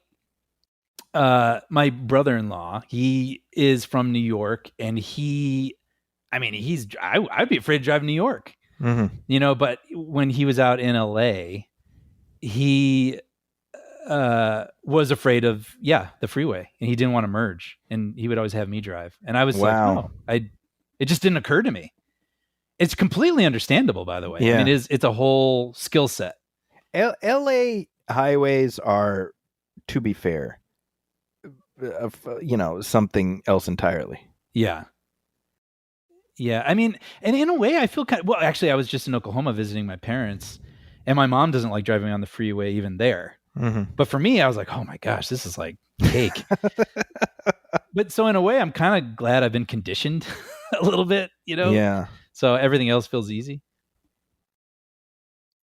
By the way, this is the West Side Pavilion Fashion Square shopping mall, which is a couple blocks from where I live. Have I been here? Probably. Yeah. But seeing it now, I'm like, oh, wait, yeah, I recognize that. Those awkwardly placed escalators, and you have to walk like all this distance just to go back upstairs. I think this is the most dated part of the movie, is a mall full of people and stores. I know. Well, yeah, they referenced the Galleria earlier, which just, man, that was just the pinnacle of mall culture, wasn't it? That was like the mecca of malls, seemingly back in the day. Which is sad because it used to be this indoor mall, and it's in Fast Times and all sorts of things, Commando, whatever. Oh, sure. Reference in Terminator 2, but it's been remodeled. Now it's an outdoor mall. And unfortunately, I mean, aside from like a Cheesecake Factory and the movie theater that I go to, there's not much else. That's depressing. Yeah. It's funny. I think it's because of Commando. I saw Commando at a formative age, and as a result, every time I would go into any mall, I would be like mentally plotting out action sequences. Oh, dude. Absolutely. Right? Yeah, dude. I had a script. I probably should. I shouldn't share it. But like it was back in the day, it was literally supposed to be Die Hard in a mall with the mall security. Okay. But I was just like, I loved malls. I thought they were very cinematic because you have all the different stores with little different worlds that you can step into. Right. But yeah, now malls just, I don't know, they're empty. Yeah, it's unnerving. Yeah. Yeah, I should say actually, just last time I was in Chicago, I made a ceremonial trip to the location of what used to be Stratford Square. Yep. Our mall, the mall of our youth. Returned to the earth from whence it came. Oh, it's so sad. Yeah, it no longer exists. But speaking of getting older, as we've been referencing a lot, if I've learned anything, it's that nothing lasts forever. Man, that is true. Yep. Your favorite restaurant shuts down. The mall you grew up going to gets leveled. Just the way of things. It's the way of things. So I want to say, I think for me, this plot thread of like Cher feeling jealous of Ty getting all the attention, that's the only slightly sour note for me. Like it doesn't ring true to the way either of these characters have been depicted to me. Yes. Yeah. For Ty having this kind of turn. Yeah. Is that what you mean? Sort of like where she... and even Cher being jealous, it feels off somehow to me. Sure. I do like... It feels like a necessary plot complication. Yes. Because we're however, we're an hour and 10 in. Mm-hmm, and it's like, oh, we need to kind of shake up the Etch-a-Sketch a little bit. Mm-hmm. But it feels like, we need to introduce something so that we have something to resolve. Totally. Totally. Yeah, no, I hear you. Right? Because the inciting incident feels like it comes out of nowhere, which is those jackasses at the mall trying to throw her over. And then the way in which everybody's like, oh my gosh, she almost died, and she becomes a celebrity. None of that reads real to me. Yeah, I hear you. It does feel like, I'm going back to it, and I don't mean this in a bad way, but kind of sitcom-y. Yeah. You know what I mean? Yeah, it feels like, oh, this is this episode. Yeah. But yeah, I agree with you. I mean, obviously at this point, just structurally, she needs to be thrown and feel like she's losing everything so she can use what she's learned along the way to win everything back. Right. But, by the way, Rudd wearing that Kansas, University of Kansas hat, which kind of doesn't make sense because he doesn't go to college there in the film, but Paul Rudd went to the University of Kansas. See, there you go. Yeah. But no, yeah, I hear you. But it is kind of fun watching her version of feeling thrown since she's been so confident. Like even this, like she's so, her body language, her face, like no one else could have made that role as endearing as Silverstone did. Yeah. This is so funny. The driving instructor. Was this like your road test when you got your license? Thank goodness no. Did you pass it on your first try? I did. Uh-huh. I have a very embarrassing story though. Look at, she's so adorable. I passed, and then I came back and I met my mom at the DMV, and we were walking and I saw a girl from school and I was like, we did it. Because you're feeling such relief. And as we walked away, my mom's like, Brian, I don't think she passed. Because I just wasn't clocking her body language. Language? Yeah. And I was like, oh no. That's funny. I think about that to this day. I feel so bad about that. But thank goodness, on TV, it's always, you got to do the parallel parking. Right. And I didn't have to do that. I had to back around a corner. Okay. Right. So you reverse around a corner without bumping the curb, which is... Yeah, I had to do that too. Isn't that interesting? Yeah. I mean, I can imagine out here you do so much, speaking for where I live, SoCal, but there's so much parallel parking. You definitely should be a part of the test, but I guess just where we grew up, they figured it didn't matter. Thank goodness. Jeez. Yeah. And are you? How did you do? I failed my first time. Oh, really? What was it? So this was the DMV in Schaumburg, next to where there used to be that Tower Records. Do you remember? I do. off of Higgins or Golf or whatever. So I went and I did very well. Like we drove around the back roads, everything was fine, and it was literally the instructor was like, "All right, just turn in here and park, and we'll get you your license." Oh no! And I'm like, okay. And so I look back to change lanes, and it was like a winding road. And I look back like a split second too long, and I look back and I wind up on an island. Oh. And according to this is how my brother describes it because he was there waiting for me. Yeah, he says that he was waiting outside. He saw the car coming up, and he's like, "Oh, like I made it." And so he turns around and he starts walking in, and he hears this loud thud, and he turns around and he just sees my hubcap rolling away. Oh no! So I'm on this island, and I look over at the instructor, and my hand to God, she goes, "Well, never mind," and she tears the thing in half. No, dude, that sounds like out of a teen movie. This is absolutely true. She's like, "Well, back up. Let's get you back in." So as I'm backing up, again, not making this up, I'm backing up, and behind me there was a cop. No. And he gets out, and he's like, "Can I see your license?" And the instructor goes, "He's trying to get one." Dude, this is out of like a sitcom. This is insane. Every word of that is true. It kind of reminds me of like Something About Mary, where everything's going wrong for Stiller in that bathroom, and then there's like the dad at the door, and then there's a fire chief. Like, what's going on in here? Just compounding like how terrible you feel already. It was a cascade, yeah. So that was attempt number one, and then a week or so, whatever the you have to wait a certain amount of time. I went back with my dad, and I got it that time. Oh, good. Well, I'm glad you could do it so quickly. Yeah. Oh man, I remember that was like the biggest deal in the world. I thought like life couldn't begin until I had my license. Yeah, sure. Yeah, it's weird, because my oldest, he's got his license and he drives all the time. My second one, he got his permit, but he's been in like no hurry to do his practice, and he's like whatever. I've heard that. Wait, was he like whatever? Like, did he make a W over his forehead? He's very amber. Yeah, about that. Yeah, I've heard that. It's very interesting to me because it's just so opposite of what it was like for me. Yeah.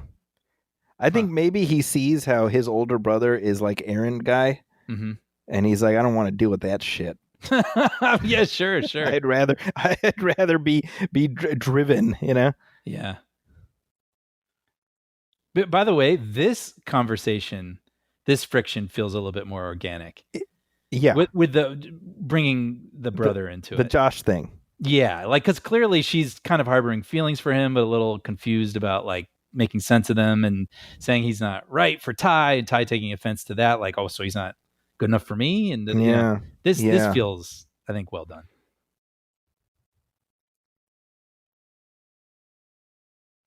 I also think it's kind of a sweet moment where she's got that shoebox full of things, and letting go and throwing them into the fireplace.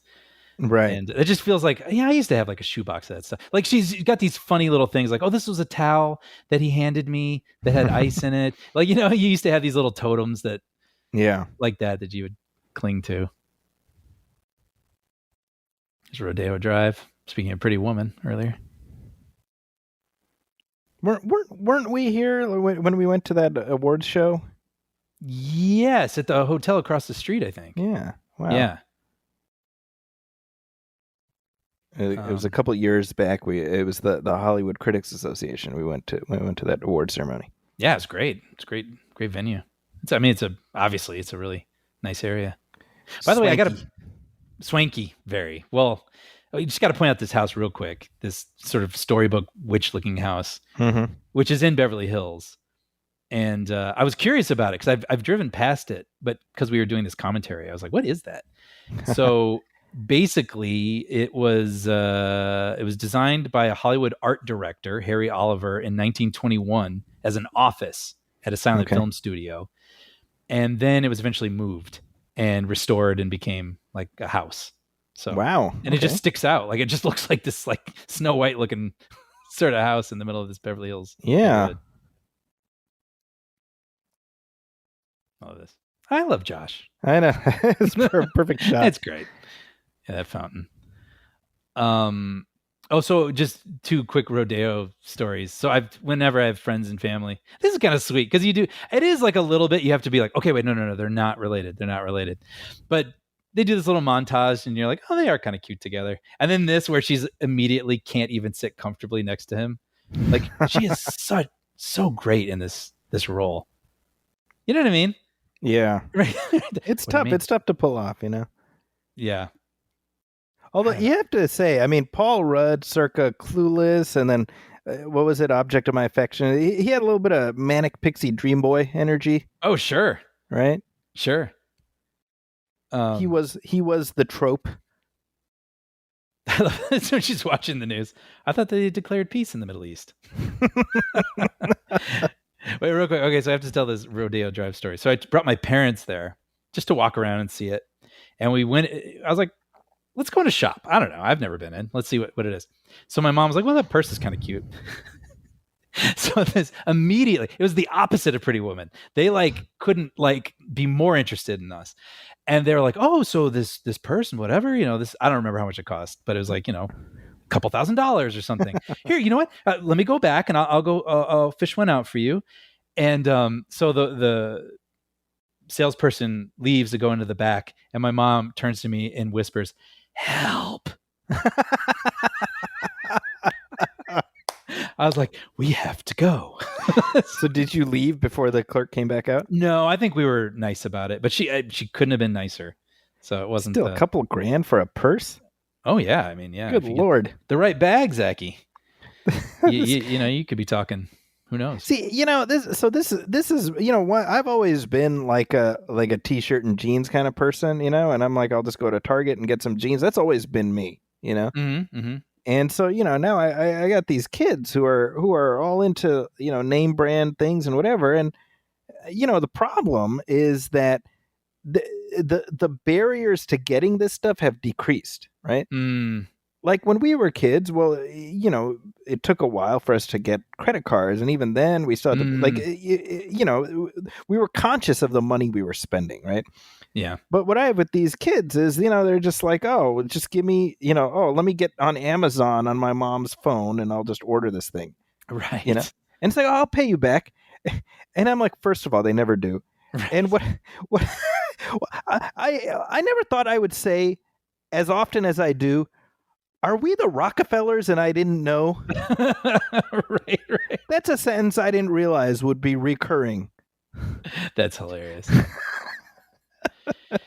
Yeah, I wish I could remember the actress because that would make the story way, way better. But I remember recently seeing some actress being interviewed and she had some sort of name, designer bag, and someone called it out.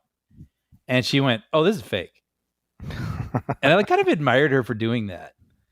Not trying to create some illusion that oh, everything I own is this. And if you want to be like me or feel like you fit in and, whatever world you think I exist in. And just for her to be so honest, oh, it's not real. This isn't real. That's good.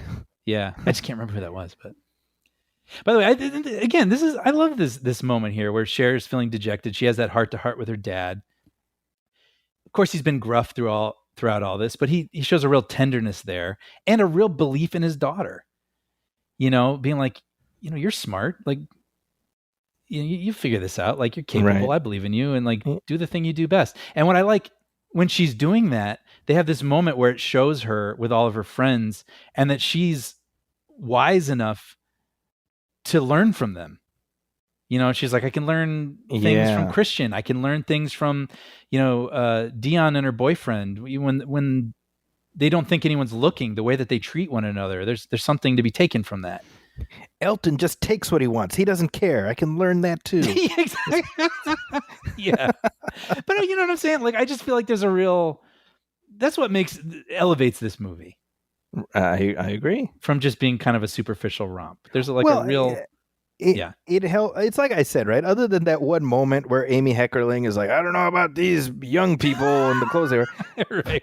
For the most part, it honors the point of view of young people and gives them the courtesy of not assuming they're stupid. Totally. Yeah. Something I've never read Emma, but my mom did a little while back. And so I was asking her, I was like, tell me about it. Cause I'm kind of curious because I know this movie so well. And it was incredible how 1-to-1 so much of it is. And I mean, plot points, characters. And so I was kind of curious about the Christian character. And I guess in the book, what's his name? Frank Churchill. Okay. And it's basically he's not available to Emma because he is secretly engaged. I see. So there is like surface level flirting and that sort of thing, but it's something that's not meant to be. And so it just, this modern reinterpretation with him being gay, like it's just right. It's just very clever. I mean, I love that it wears it on its sleeve. It's not like inspired by Emma, but we're going to try to tweak it or whatever. It's like, no, this is like Emma in 1995. Right. And still very much its own thing.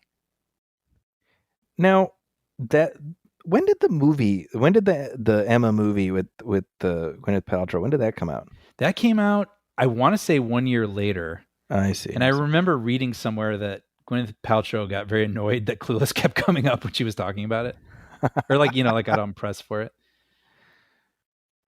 But, and that's funny because I know there's also an Anya Taylor-Joy one, and there's a handful of Emma films. Yeah, that's more seen. recent, right?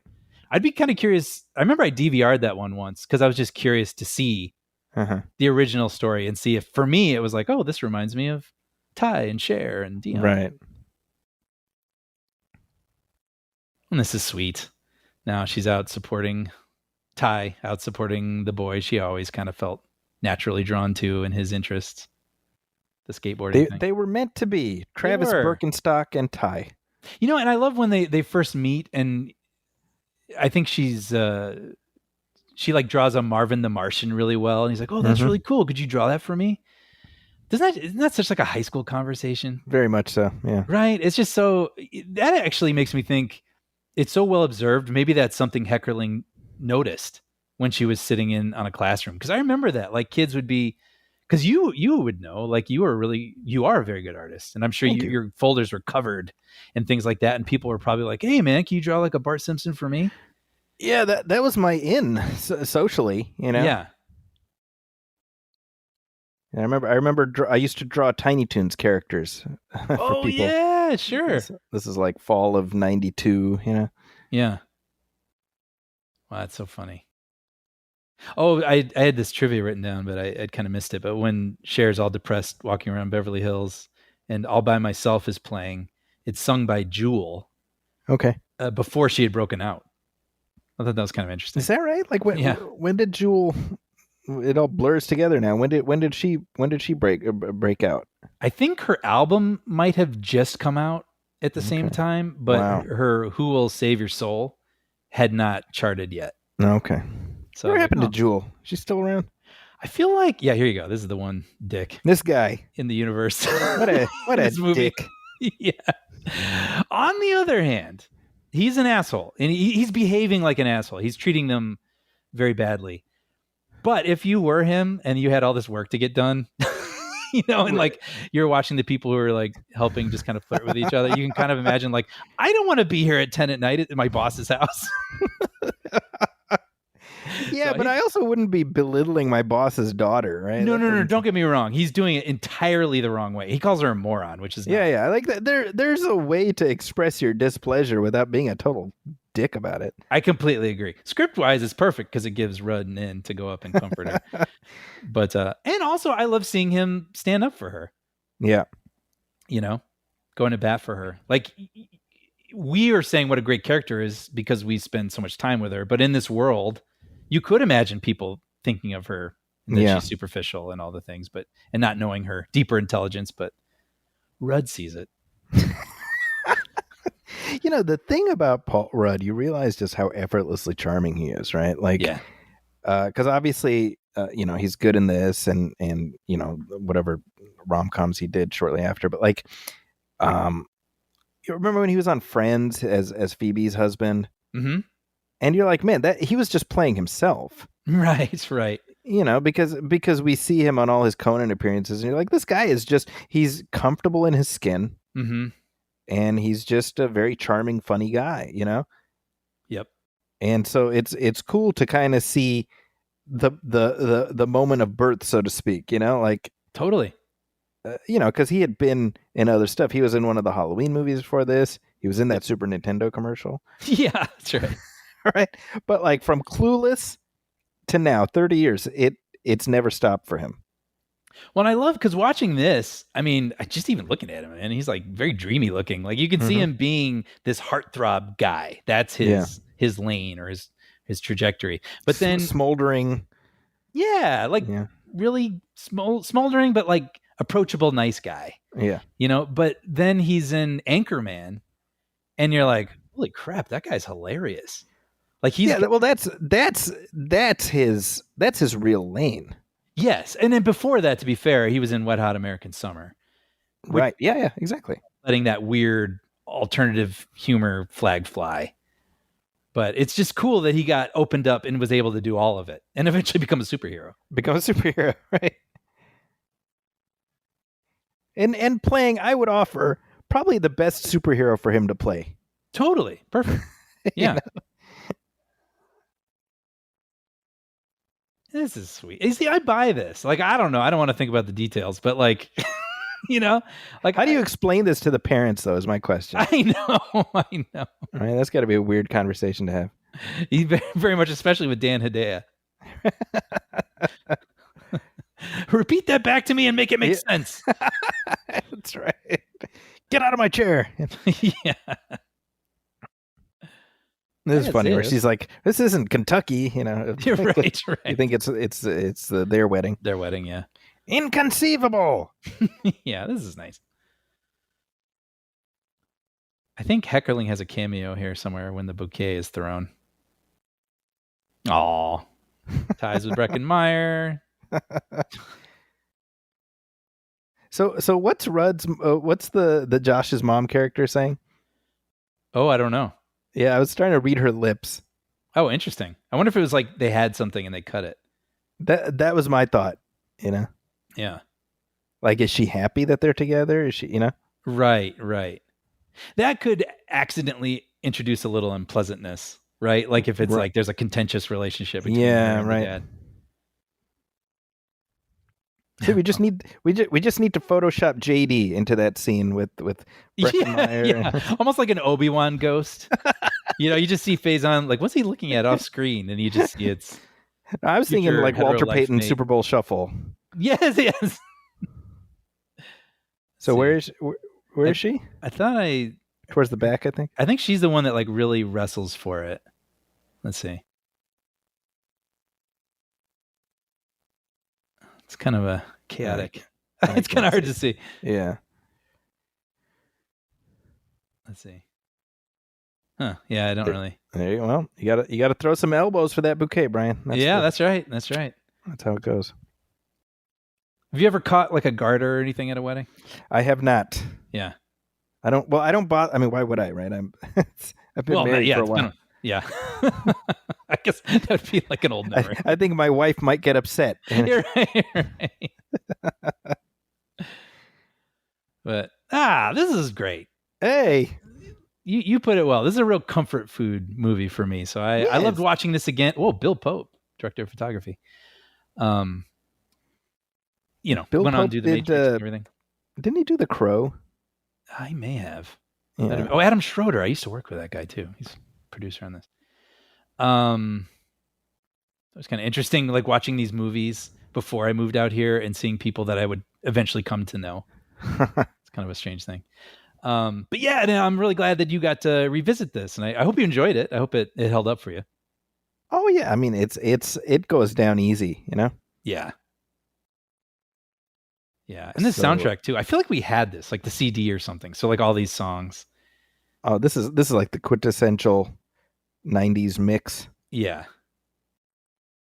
Yeah. It's so funny because even watching this, I'm like conditioned to think like, okay, is there like a little beat in the middle of these credits? It's going to stop and have an extra. Right. We're so used to that. Yeah. I mean, obviously that's been around for a long time with John Hughes movies in the 80s, but now it's just like every movie, Marvel really conditioned us to expect it. Seriously.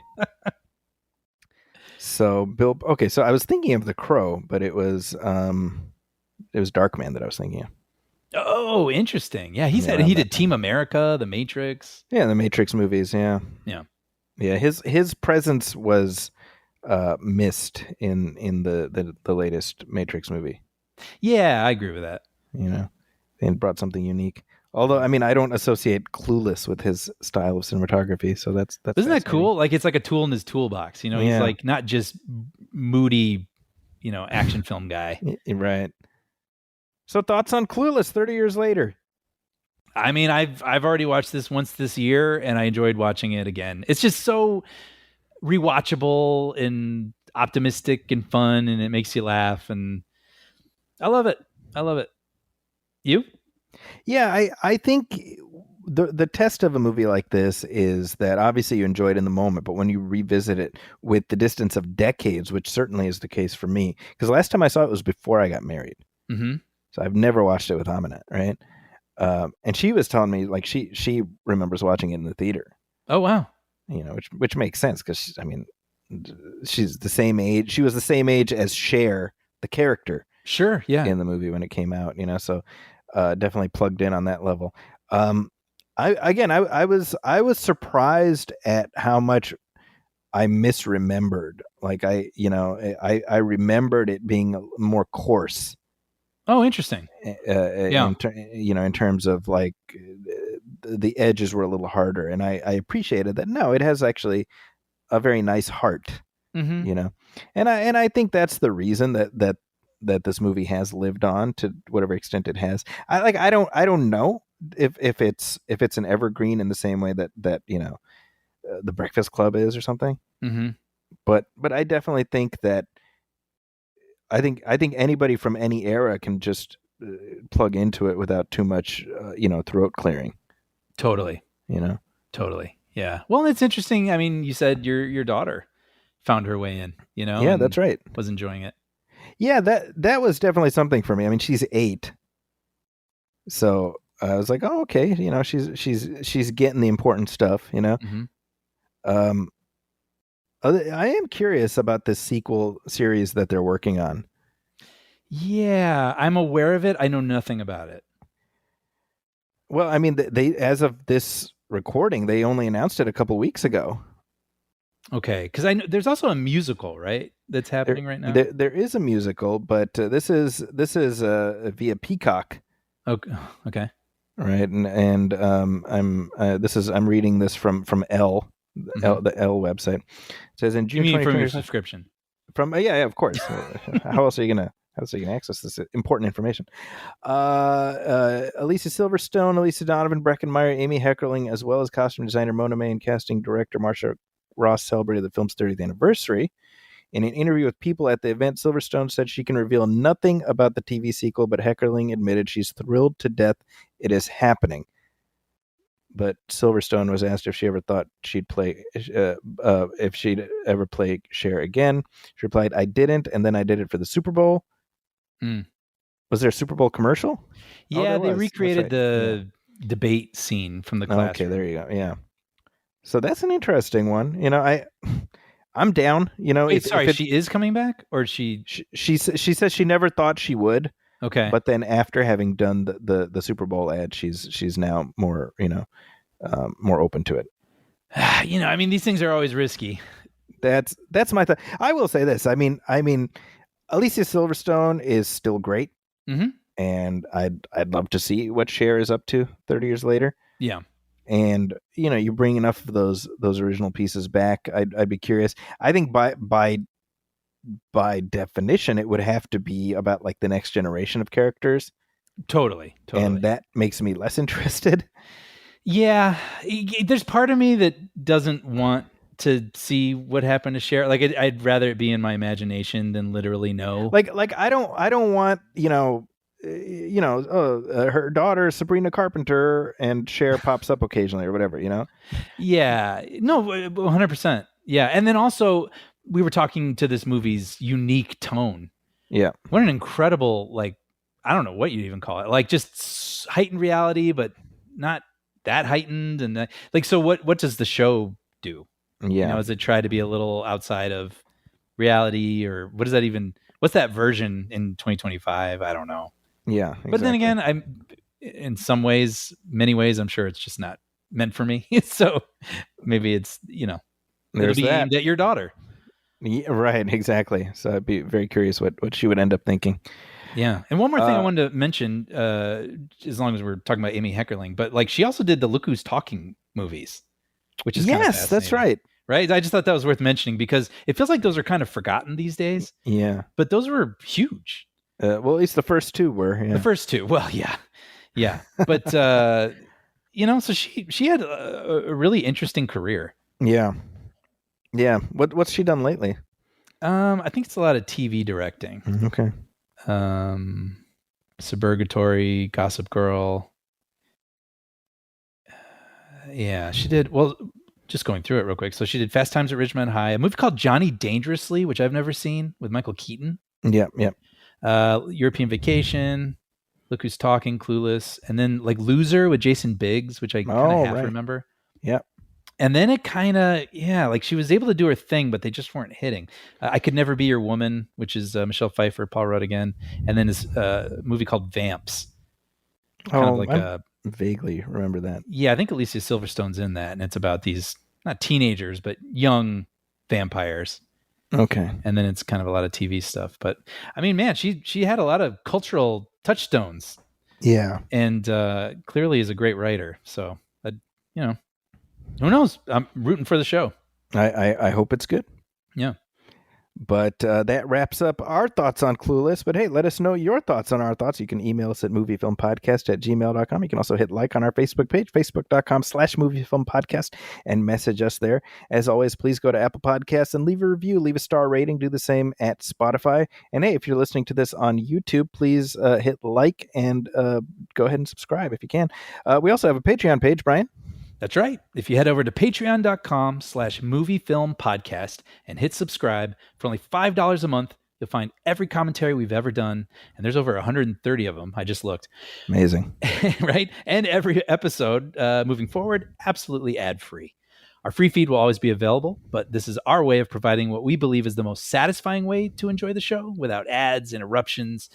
Plus, your subscription goes a long way in helping to support us and helping to sustain producing the show. So if you're interested and able, please head over to patreon.com/moviefilmpodcast and subscribe. We'd be very grateful. There you go. And if you're looking for me online, you can find me on social media at Zacky's Corner. That's ZAKIS Corner. You can also read my reviews at the San Francisco Chronicle and also at IGN and The Wrap. Brian, what about you? You can find episodes I've written of Young Jedi Adventures streaming on Disney+. And also Puppy Dog Pals. And Puppy Dog Pals, yeah. Well, we are no longer clueless, having finished this commentary track. Mm-hmm. But we'll be back soon with our next regular show, as well as our next commentary. So thank you, everybody, for listening. We will catch you next time.